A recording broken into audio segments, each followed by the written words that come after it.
Live from New Delhi, you're watching DD India News Hour, India's voice to the world with me, Deepika, coming up in the next 1 hour. Operation Sindhu brings citizens home. 110 Indian students safely evacuated from Iran on a special flight from Yerevan, Armenia. Government remains committed to the safety of Indian nationals abroad.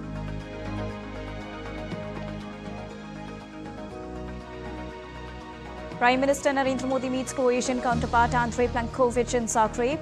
Two leaders hold delegation-level talks with focus on ways to boost linkages of commerce and culture. 4 MOUs exchanged between the two sides. Prime Minister Narendra Modi concludes his 3-nation visit to Cyprus, Canada and Croatia. Successful meetings with global leaders on the sidelines of G7 summit. Receives highest civilian honour of Cyprus. Highlights of the trip. Israel and Iran exchange barrage of missiles amid reports of US moving military assets in West Asia. Trump says Iran's got a lot of trouble and wants to negotiate. Khamenei rejects Trump's ultimatum to surrender. Russian President Putin says ready for substantive talks with Ukraine on principles of peaceful settlement. On possibility of meeting Trump, Putin says meeting with him should be well prepared, bring positive results. And Hurricane Erick nears Mexico as a powerful Category 3 storm. Forecasters warn of intense rainfall, bringing life-threatening flooding and mudslides. President Xi Jinping urges caution and evacuation from low-lying areas or near the rivers.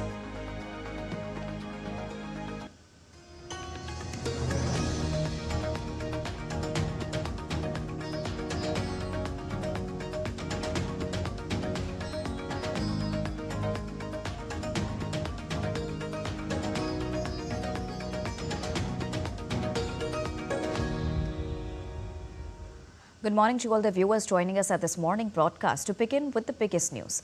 Amid escalating tensions in West Asia and the ongoing Iran-Israel conflict, India has launched Operation Sindhu to evacuate its nationals from the conflict zones of Iran.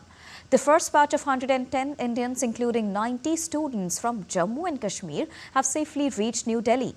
Evacuated citizens have thanked the Government of India and Prime Minister Narendra Modi.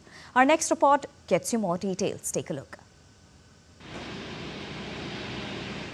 In the early hours of Thursday, first group of 110 Indian nationals evacuated under Operation Sindhu landed in New Delhi. Operation Sindhu is a coordinated effort to evacuate Indian nationals from Iran amid growing regional unrest in West Asia. The evacuees included 90 students from the Union Territory of Jammu and Kashmir.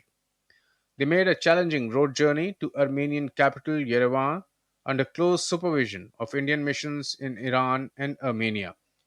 We were hoping that there will be a swift action, and it did.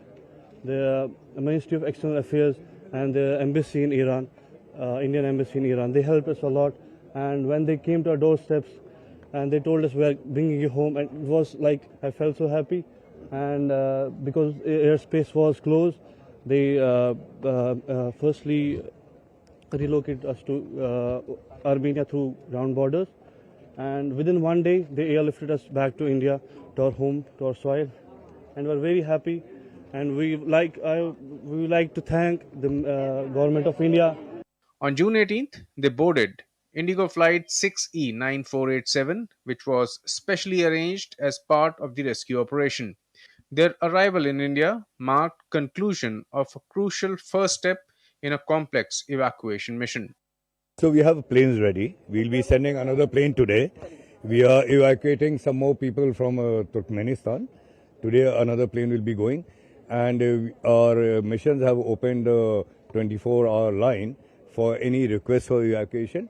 And as the situation evolves, we'll be sending more planes, more chartered flights to evacuate all Indian nationals from Iran. Right now, there is no such requirement, and we see no such need for the Indian Air Force right now. And we are having a good cooperation from both Armenia and Turkmenistan in evacuating our Indian nationals. And I'd like to thank the government for the help they are giving us to evacuate our students and our nationals.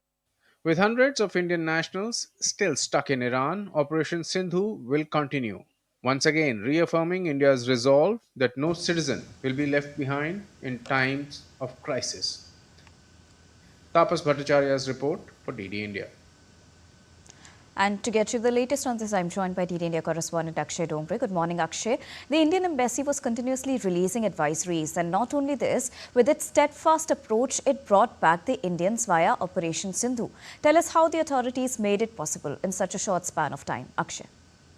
Well, preparations were already underway as far as the evacuations are concerned, Deepika, because the situation pertains to a very, very critical operation of evacuating students who are not aware of a lot of know-hows of how to safeguard themselves in a foreign land, especially a land where war is waging now. So you have to really keep in mind, first of all, the requirement that which students actually want to be evacuated because there are many who have relatives there or who have people, friends and family members there and they would want to stay with them. So as far as the requirement is concerned, the hotlines have been set up.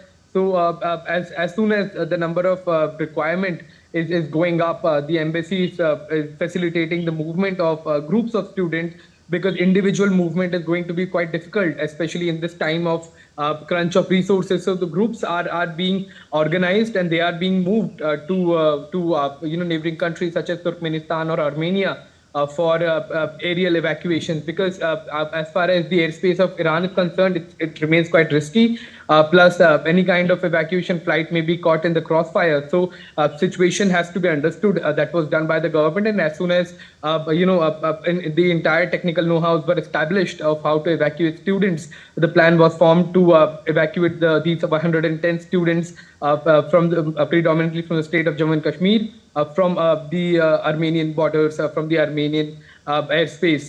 So, as far as the future operations are concerned, one is being carried out from Turkmenistan, from where more students and other people from Indian diaspora will be brought back. But after that, as of now, there are not much requirements that have been registered by the government of India, but hotlines have been set up. So in case there is any requirement or need, they will be catered to, so people there can be rest assured of the commitment given by the government of India. So the situation as of now remains under control completely as far as evacuations are concerned. And as soon as the need arises, and if it arises, so we are prepared for the worst as well. The minister also said that the other government departments were also cooperating with the Indian government department in this entire evacuation process. How does this reflect on India's bilateral relationship with other countries, especially in times of such evacuations, Akshay?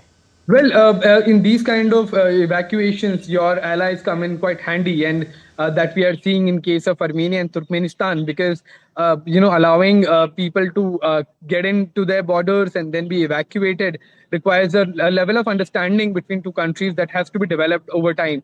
That has been done, and that is the result we are seeing on the ground with the evacuations now already starting barely 6 days into the war. As far as Israel-Iran conflict is concerned. But you're certainly right. The kind of diplomatic outreach that has been done consistently by the governments of India is now yielding result. All right. Thank you so much, Akshay, for joining us and bringing us the latest on Operation Sindhu. Moving on. DD India correspondent Tapas Bhattacharya also spoke exclusively to some of the evacuated Indian nationals. Take a listen.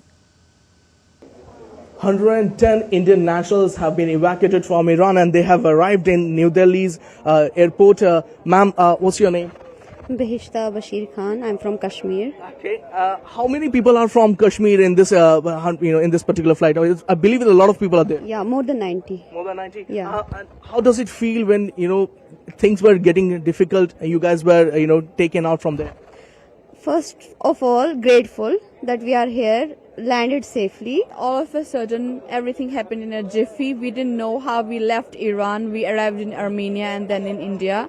So we are thankful to the Indian government and MEA. We are very grateful and we are here, thank God, by the grace of God. And, it was very terrifying over there.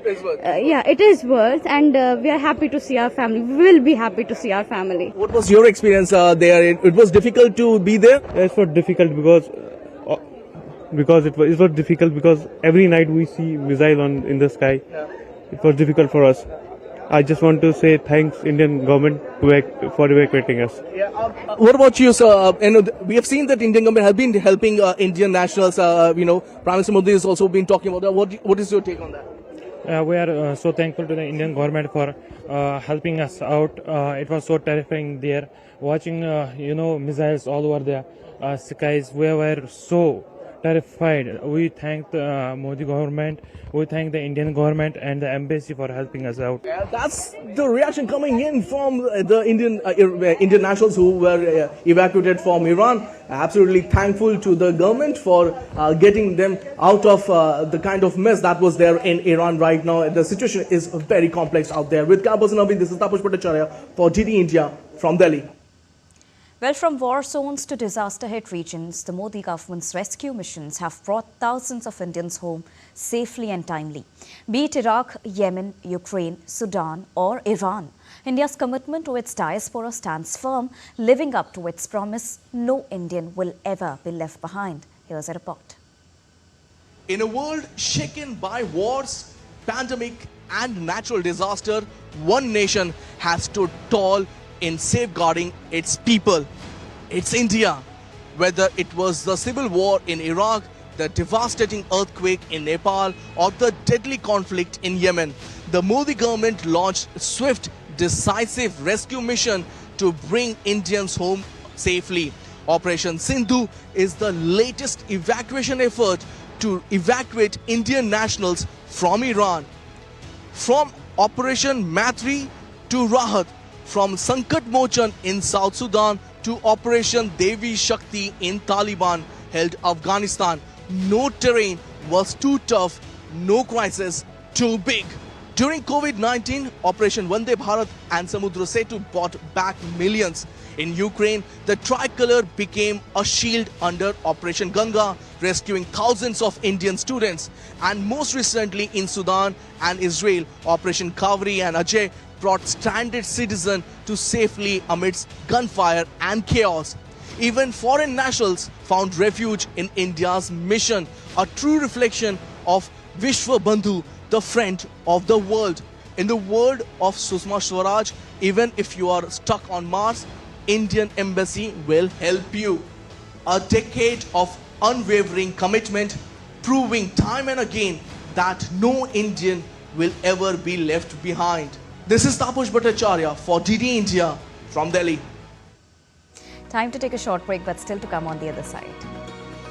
Amid fears of a soaring conflict in the Middle East, European ministers to hold nuclear talks with Iran on Friday in Geneva.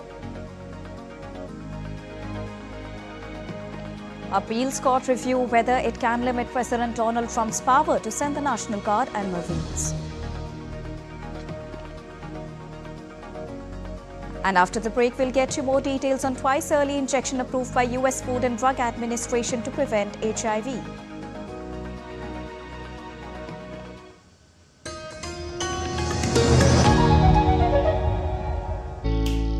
Jharkhand will mesmerize you with majestic nature, rich heritage and colorful culture. Hello. Johar. It fits perfectly. Thank you. Full workout हो गया. Ready?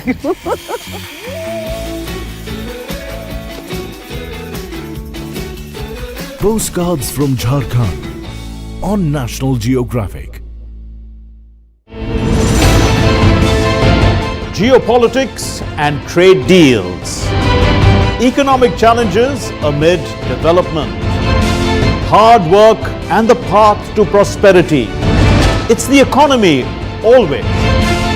Between walkers, money is what money does and says. Supply creates its own demand. Between the bulls pulls and bears tears. When supply chains globalization and India rises to the podium. We'll get you centered with the economic brief at 8 p.m. every Thursday on DD India. Welcome back after that short break. You're watching DD India News Hour. Well, Israel said it had struck uranium enrichment sites after the two countries launched another barrage of missiles at each other overnight as the conflict enters seventh day. Israel said it destroyed Iran's internal security headquarters in Tehran as more explosions are reported in the Iranian city and the nearby airport. Israel said it targeted Iran's missile manufacturing capabilities and carried out a series of strikes targeting over 20 military sites in Tehran. The Israeli military assesses that it has significantly degraded Iran's ability to fire large barrages of missiles towards Israel. Meanwhile, Iran has said it fired medium-range ballistic missiles towards Israel. Tehran has imposed nationwide temporary restrictions on internet access across the country. The Ministry of Information and Communications Technology cited security concerns there. As the Israel-Iran conflict enters its seventh day, President Donald Trump held a situation review meeting on Monday afternoon to discuss the U.S. options. While saying earlier that his patience has already run out with Tehran, Trump indicated that he has not yet made a final decision on whether the U.S. would get involved. Trump said he is still weighing his options on U.S. military intervention in the escalating hostilities. What happens? We've got a ways to go. They should have made the deal. I had a great deal for them. They should have made that deal. 60 days we talked about it, and in the end they decided not to do it, and now they wish they did it. And they want to meet, but it's a little late to meet, but they want to meet, and they want to come to the White House. They'll even come to the White House, so we'll see. I may do that. Meanwhile, the foreign ministers of Germany, France and Britain plan to hold nuclear talks with their Iranian counterpart on Friday in Geneva. According to the sources, the ministers will first meet with the European Union's top diplomat Kaja Kallas at Germany's permanent mission in Geneva before holding a joint meeting with the Iranian foreign minister. According to the sources, the talks are to be followed by a structured dialogue at the expert level. German Chancellor Friedrich Merz has spoken out in support of Israel's attack, with his foreign minister appealing to Iran's leaders to work towards a solution that would involve assurances over its nuclear program. On the other hand, protesters gathered outside the White House denouncing Israeli strikes on Iran and any potential U.S. involvement in the conflict during a no war on Iran demonstration. Waving Palestinian and Iranian flags, dozens of demonstrators chanted slogans and held placards demanding an end to U.S. and Israeli military actions in the Middle East. Tensions flared when a few counter-protesters waved Israeli flags, prompting the police to form a line as pro-Israeli groups faced off near the White House fence.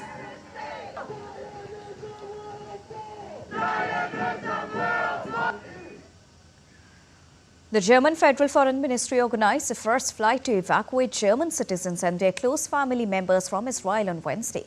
The flight allowed 171 people to leave the region. The employees of the German embassy in Amman were at the Allenby crossing and at Amman airport to support the Germans there.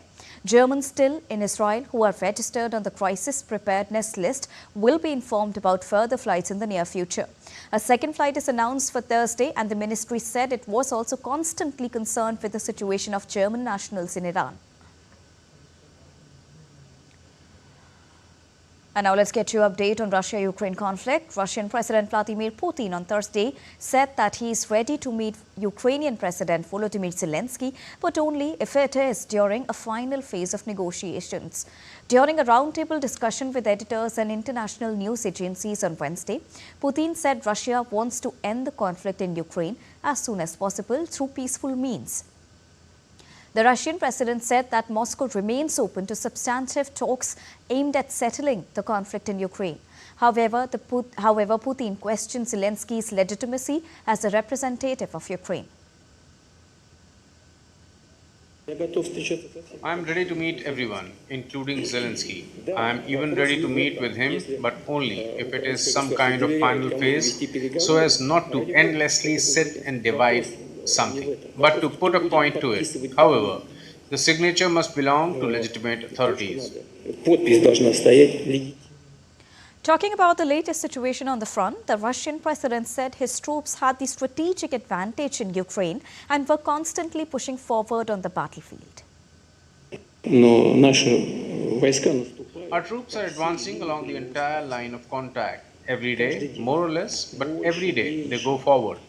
And further advancement forward, even if Tauruses will be used, is inevitable. The Russian president told the internationals that he is open to talking to German Chancellor Friedrich Merz if Merz initiates a conversation.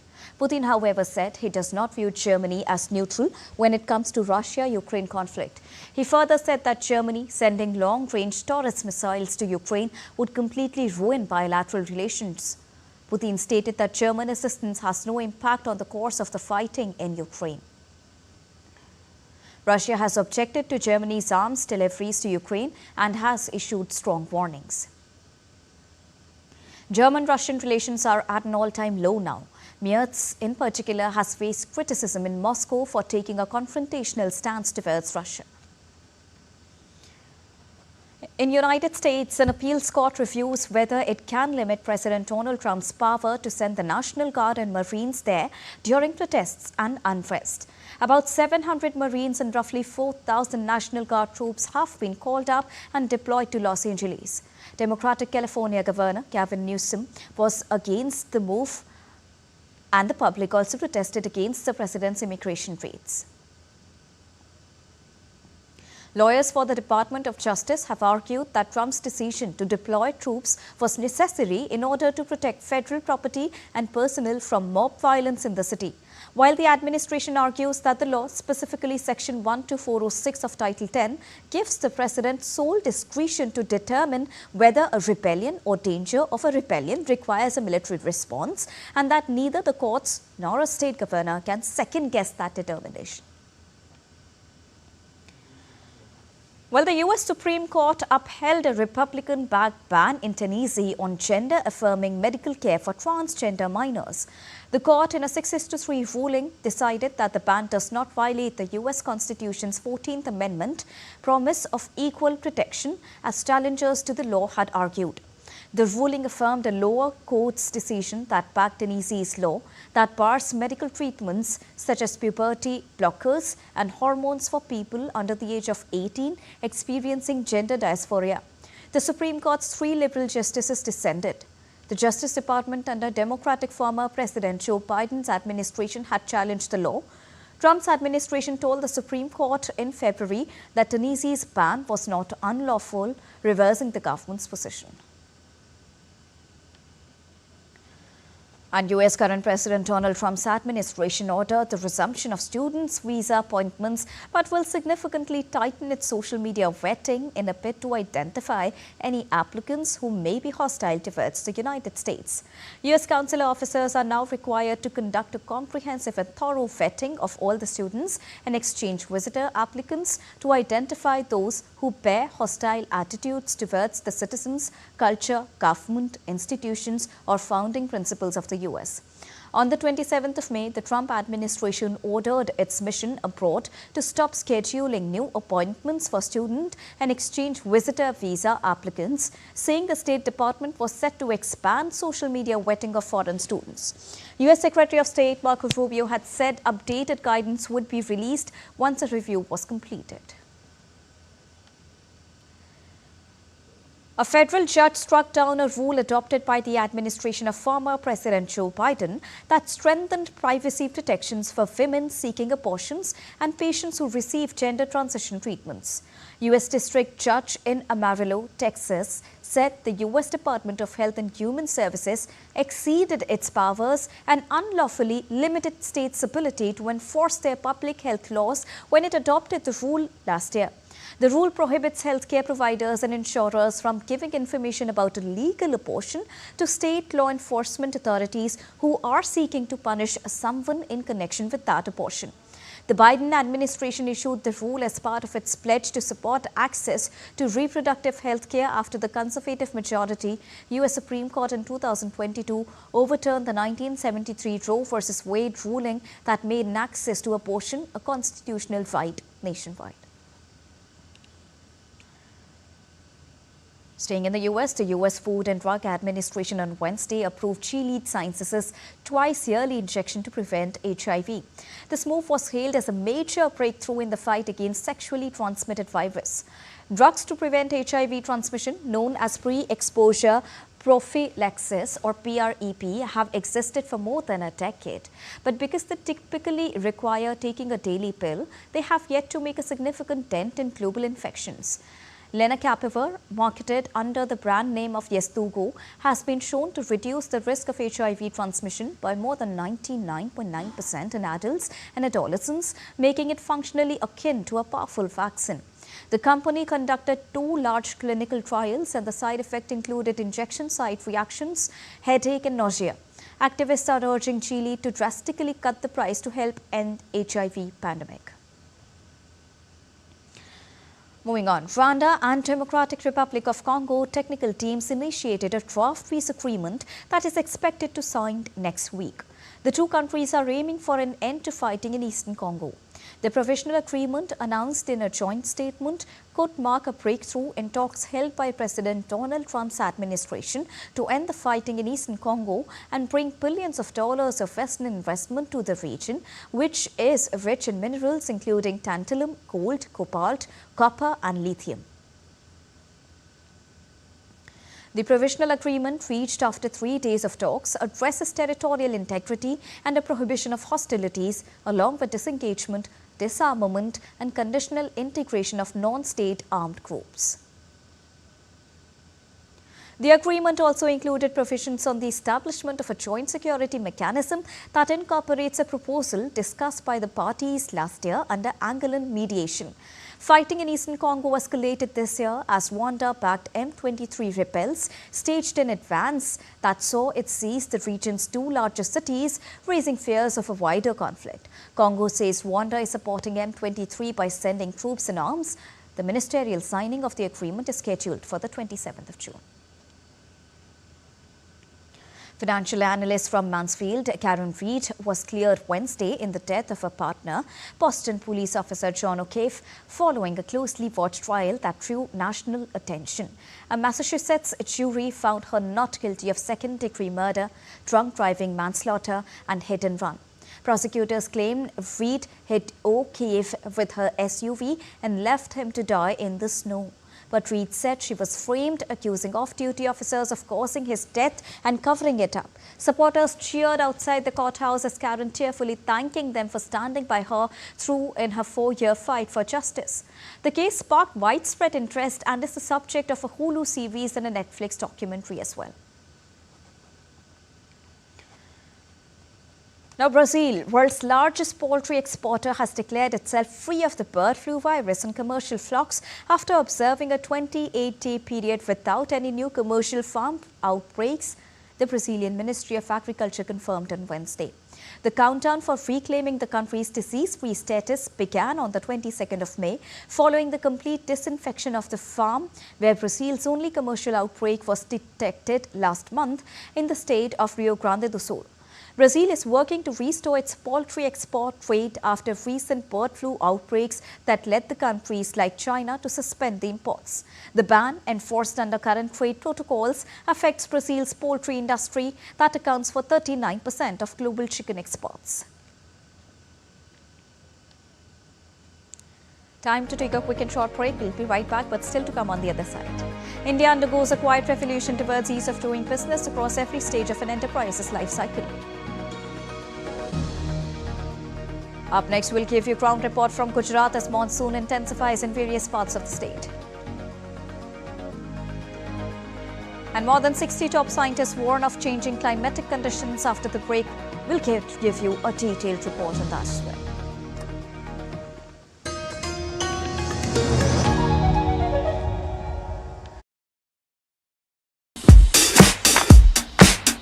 Goa, an adventure paradise like none other. From lush forests to rugged hills, from pristine ocean beach stretches to stunning lakes, there is something to explore in every corner of the state. And some adventures are wilder than others.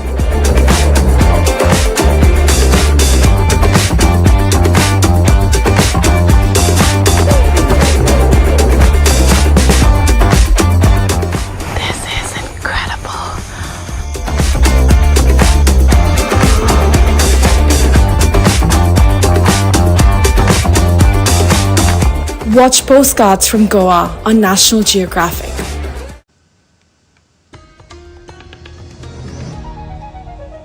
Welcome back after that short break. You're watching DD India News Hour. Now it's quickly time to recap top headlines of the hour. Operation Sindhu brings citizens home. 110 Indian students safely evacuated from Iran on a special flight from Yerevan, Armenia. Government remains committed to the safety of Indian nationals abroad. Prime Minister Narendra Modi meets Croatian counterpart Andrej Plenković in Zagreb. Two leaders hold delegation-level talks with a focus on ways to boost linkages of commerce and culture. 4 MOUs exchanged between the two.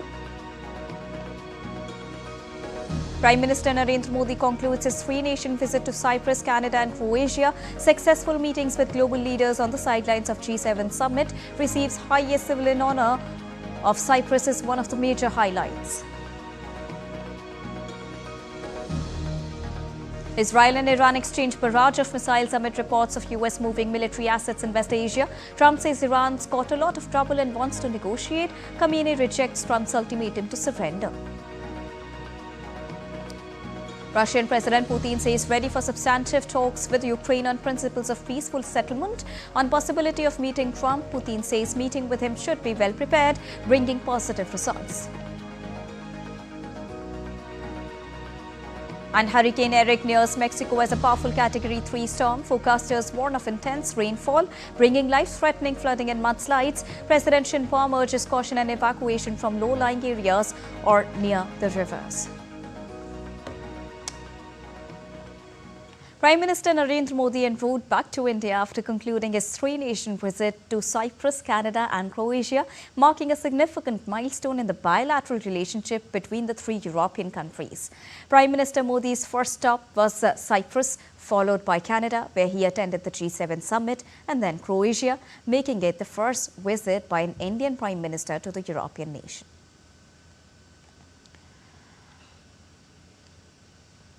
And in a significant milestone in India's foreign policy, Prime Minister Narendra Modi has become the first Indian leader to visit Croatia.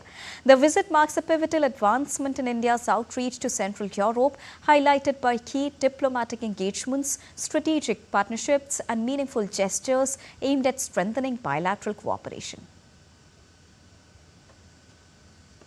In a historic first, Prime Minister Narendra Modi arrived in Croatia, scripting a new chapter in India's diplomatic outreach to Europe.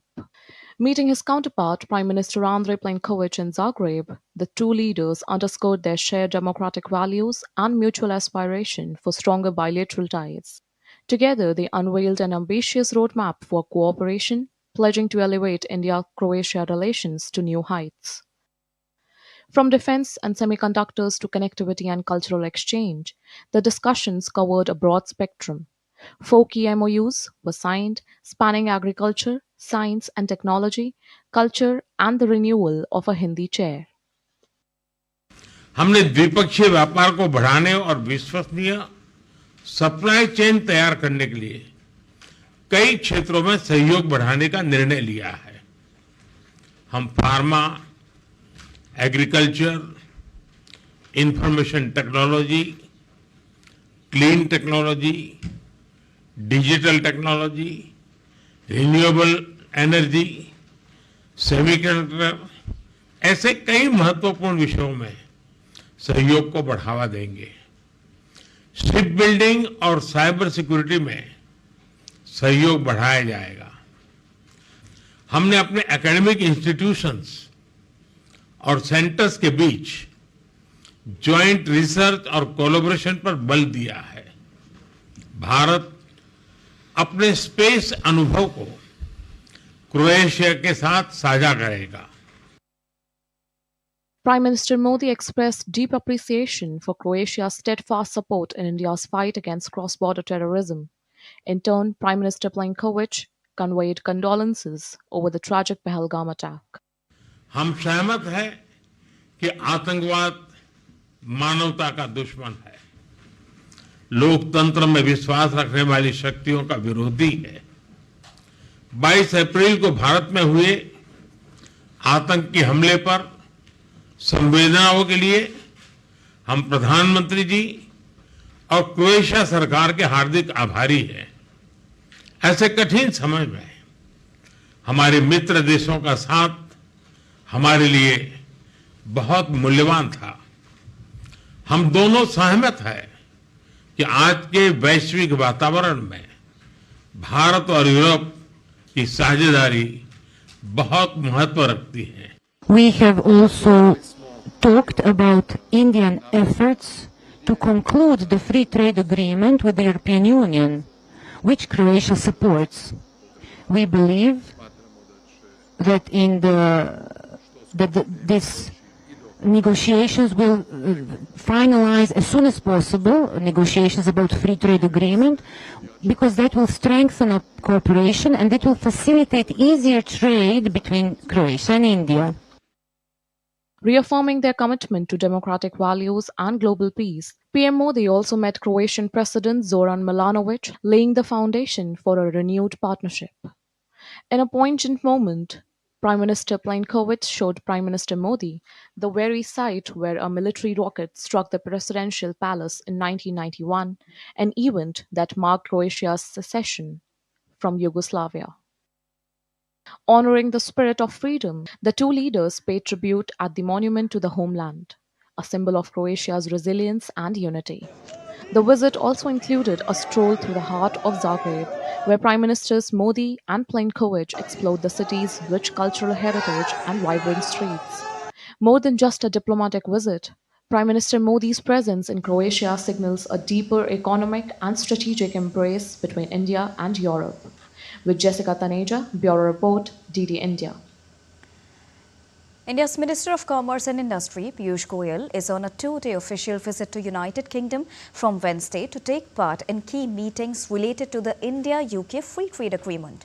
During his visit, the minister held talks with UK's Secretary of State for Business and Trade, Jonathan Reynolds, in London. The minister, in a social media post, termed the negotiation meeting as productive. He reiterated the shared goal of implementing the comprehensive and mutually beneficial free trade agreement that reflects the ambitions of both the nations. The minister also had an engaging discussion with UK Secretary of State for Culture, Media and Sports, Lisa Nandy. The leaders explored avenues for greater cultural collaboration and creative exchange, an essential pillar of the vibrant UK-India bilateral relationship. Well, over the past 11 years, India has undergone a quiet revolution, transforming from a red tape economy to a red carpet destination for investors and entrepreneurs, leading to ease of doing business across every stage of an enterprise's life cycle. Under the visionary leadership of Prime Minister Narendra Modi, today, India is not just the world's fastest growing major economy, but also the third largest startup ecosystem, a global innovation hub, and a preferred investment destination globally after the US and China. Further, a rise of 79 ranks from 142 in 2014 to 63 in 2019. It has recorded the ease of doing business ranks. In 2023-24, India registered 1.80 plus lakh new companies, marking a 16% increase from the year 2022-23. Now, 4 new labor codes, including Code on Wages, Industrial Relations Code, Code on Social Security and Occupational Safety, Health and Working Conditions Code, have also been implemented to promote labor welfare. Further, government's enabler approach is quite evident through landmark decisions such as removing retrospective taxation and angel tax and lowering the corporate tax. Besides, steps have also been taken to ensure regulatory and legal simplification. This includes a decriminalization of 50 out of 81 compoundable offences under Companies Act. Now, 45,051 compliance burdens have been eliminated across central and state governments. 1,500 plus archaic laws have also been repealed. As part of the EODB initiatives, new web-based form Spice Plus was introduced in 2020. It bundles 10 services needed for opening a company into a single firm. This integrated platform significantly reduces procedures time and costs associated with starting a business in India and is mandatory for all new company incorporations. Further, number of patents granted increased 17-fold from 5,978 in 2014-2015 to 1,03,057 in 2023-24. And last but not the least, a national single window system now allows obtaining all the approvals through a single platform, ensuring easier compliance.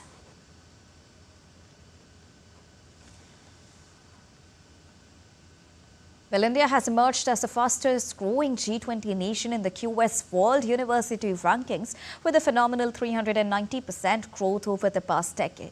India has recorded its strongest presence yet in the QS World University Rankings 2026 with 54 institutions, making it to the list a significant jump from 46 in the year 2025 and 45 in the year 2024.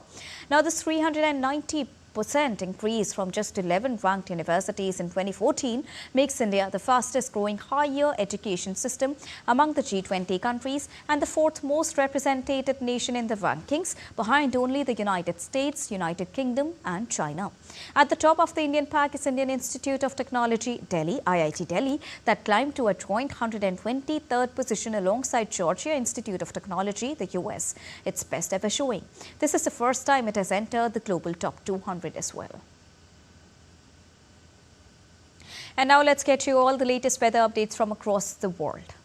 The Indian Meteorological Department issued a yellow alert for Delhi NCR, predicting light to moderate rainfall, thunderstorms, lightning and windy conditions with 50 to 60 kilometers per hour speed, especially during the night till Thursday. Similar weather conditions will also prevail in nearby cities. The minimum temperature in Delhi is expected to settle at 27 degrees Celsius, while the maximum temperature is likely to reach 33 degrees Celsius. Monsoon is likely to arrive in parts of Himachal Pradesh in the next 2 to 3 days. The southwest monsoon covered entire Jharkhand on Wednesday, bringing widespread rainfall that is likely to continue across the state till the 20th of June, while an orange alert has been issued in Bihar. Further, a red alert was issued in Assam and orange alert has been issued in bordering states in northeastern India, warning of moderate to heavy rainfall and thunderstorms. As rains continued to lash parts of Kerala, normal life was disrupted in many parts, especially in central and northern regions of the state, with river levels rising, homes getting inundated and hundreds being shifted to relief camps. As the monsoon intensifies across Gujarat, parts of the states are also dealing with more than just a change in weather. The IMD has issued an orange alert for Surat, Valsad and Bharuch, warning of heavy to very heavy rainfalls in the coming number of days. Emergency teams have also been deployed in the forest-hit districts and the authorities have urged the residents to stay indoors during intense spell of rain.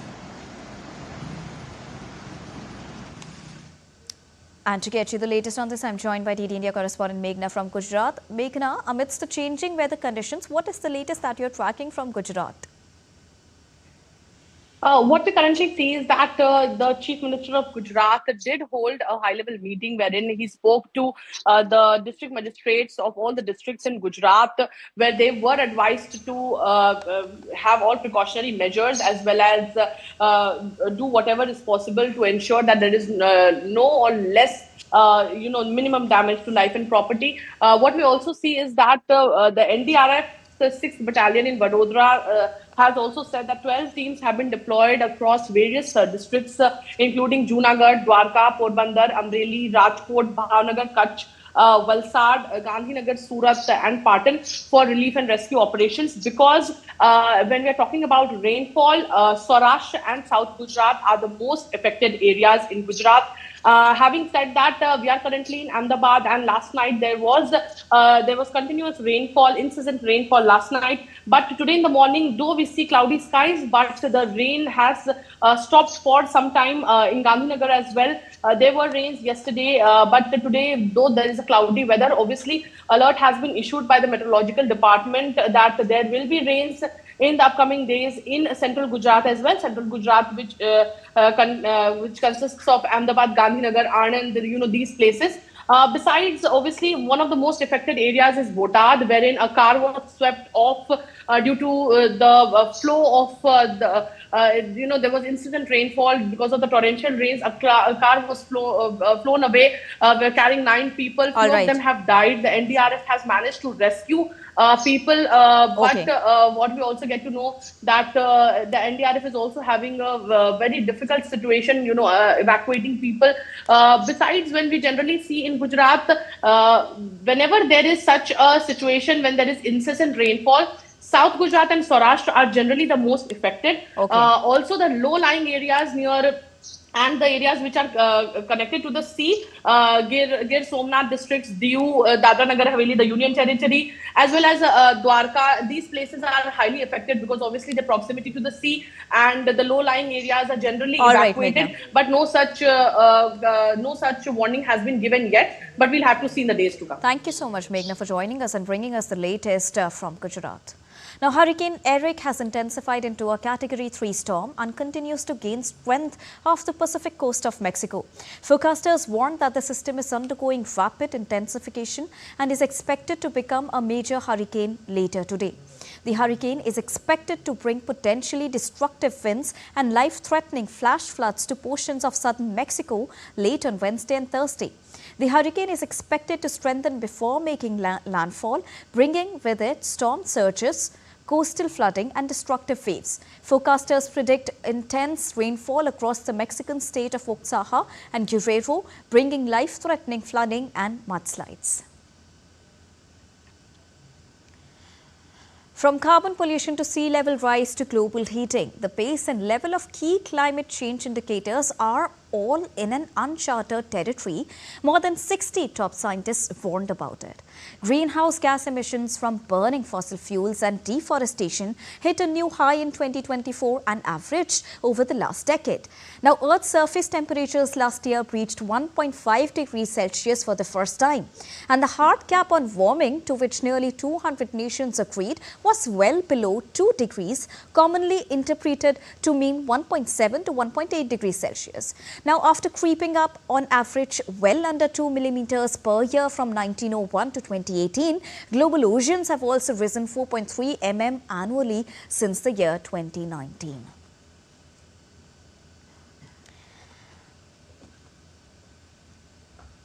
Moving on. Yoga is about plugging into an uninterrupted source of power.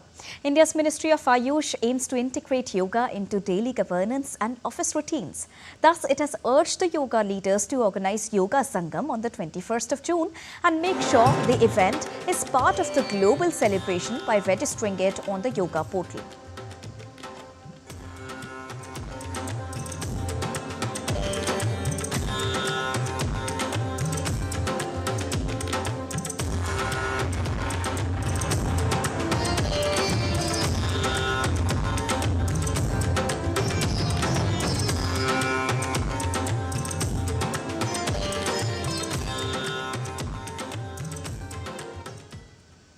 And ahead of the International Yoga Day on the 21st of June, Chief Minister of North Indian state of Uttarakhand, Pushkar Singh Dhami, performed yoga along with his family members at his official residence in Dehradun. The Uttarakhand Chief Minister also urged the citizens to adopt yoga as an integral part of their daily life. He mentioned that it strengthens mental health and brings discipline, balance and positive energy in life. People from all walks of life also practice yoga asanas in North Indian city of Lucknow ahead of International Day of Yoga.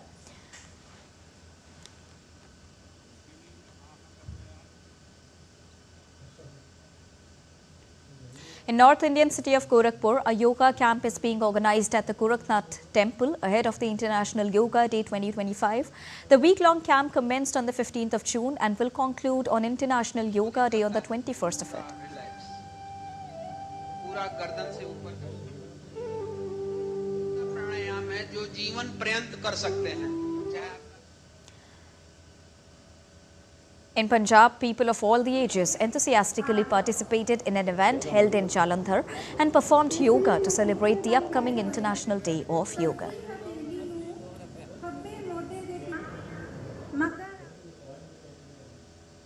In a landmark celebration of the International Day of Yoga, Sri Lanka witnessed synchronized yoga performances across 117 Ayurveda institutions on Thursday, marking one of the country's most extensive yoga outreach efforts to date. Organized by the cultural arm of High Commission of India, the Swami Vivekanand Cultural Centre, in partnership with Sri Lanka's Department of Ayurveda, the initiative brought together 113 Ayurveda hospitals and 4 universities in a coordinated celebration of holistic health and wellness. On this International Day of Yoga, just before we are going to observe the International Day of Yoga on 21st of June on Saturday, we joined the global community, more particularly the Sri Lankan community, in celebrating the timeless wisdom and holistic practices of yoga, an invaluable gift from the ancient. Speaking about the yoga performances, Commissioner General of Ayurveda, Dr. Dhamika, thanked Prime Minister Narendra Modi for taking yoga to the international community. India-Sri Lanka's relation is more than 1,000 years, but the Honorable Narendra Modi ji introduced that the yoga program to this globe. I think why there's a wisdom if that the practice of the yoga, that is the marvelous activity, and I especially thank for the Narendra Modi ji to introduce to the not in the Sri Lanka but other countries. Now all the people they know what is the yoga. If we practice the yoga, and after that we can go to the our spiritual way. While yoga, one of India's most profound gifts to the world, has seen a remarkable global rise. From the streets of Amsterdam to studios in Tokyo, it continues to inspire millions. DD India correspondent Mark Limburg brings us this report from the Netherlands. Take a look. Once a sacred practice rooted in Indian tradition, yoga has now become a global phenomenon. From parks in Amsterdam to rooftops in New York, people everywhere and from all walks of life are discovering its power.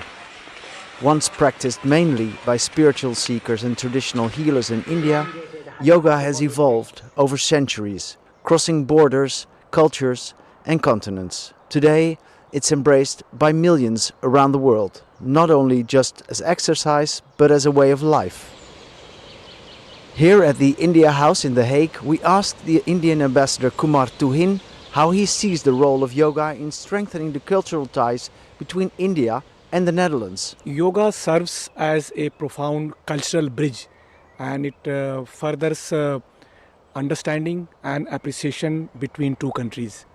Even though it originated in India many thousands of years ago, but it really belongs to the humanity, and it conveys the message of harmony and peace. But beyond the global trend, what does yoga actually mean to those who teach it? We asked Dr. Prashant, a yoga instructor based in the capital of the Netherlands, Amsterdam. Where I grew up, it was natural to practice yoga or have a yoga school. Yoga for me is attaining a greater soul consciousness and living in that consciousness in the physical world. So if I drink water, being aware of me, the soul, while the body is being fed with water or food.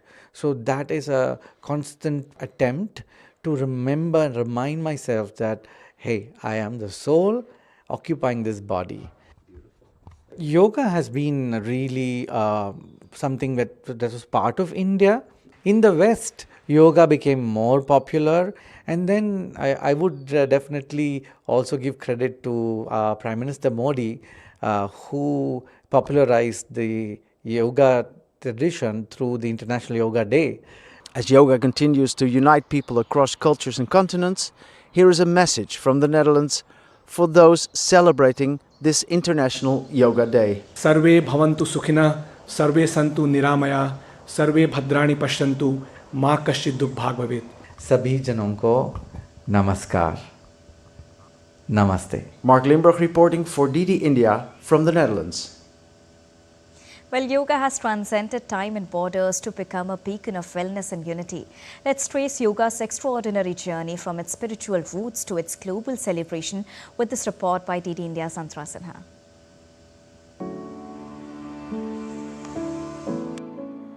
As the sun rises over the mountains, millions begin their day with yoga. The practice, rooted in India, over 5,000 years ago, began as a spiritual discipline uniting the mind, body, and soul. Ancient texts like the Yoga Sutras of Patanjali laid its foundation, emphasizing meditation and physical postures. In the late 19th and early 20th centuries, pioneers like Swami Vivekananda introduced yoga to the West, captivating audiences with its philosophy of balance and inner peace. Fast forward to the 21st century, yoga has exploded globally, fueled by its adaptability. From hatha to vinyas, yoga's physical benefits like stress relief and improved flexibility have drawn millions. By 2025, over 300 million people worldwide practice yoga, with studios in every major city. Social media and celebrity endorsements have amplified its appeal, while scientific studies have validated its benefits for mental health and physical fitness. India proposed the International Day of Yoga, which was unanimously adopted by the United Nations. Since then, millions gather annually on June 21st from New York to Nairobi, celebrating yoga's unifying power. Events like mass yoga sessions and virtual classes highlight its role in promoting wellness and peace in a fast-paced world. This ancient practice, born in India, has stretched its way into hearts and homes across the globe. From serene studios to bustling city parks, yoga's popularity continues to soar. For centuries, yoga has been a cherished practice, harmonizing mind, body and soul. It is a powerful path to physical health and inner calm. It has been adopted by millions across the globe. The International Day of Yoga is a timeless tradition which celebrates yoga. So let's join in and join this tradition and this celebration of yoga. With camera person Monty from Delhi, this is Antra Sinha reporting for DD India. And that's all for this edition of DD India News Hour. But do let us know your thoughts on the news of the day. For those on the go, you can get all the latest news and updates from India and across the world on the DD India mobile app. The app is available on both Android and iOS platforms. Scan the QR code on the screen to download it right now. We'll be back with more news as it breaks here on DD India. I am Deepika, and from all of us here in New Delhi, thank you so much for watching DD India News Hour. Namaskar.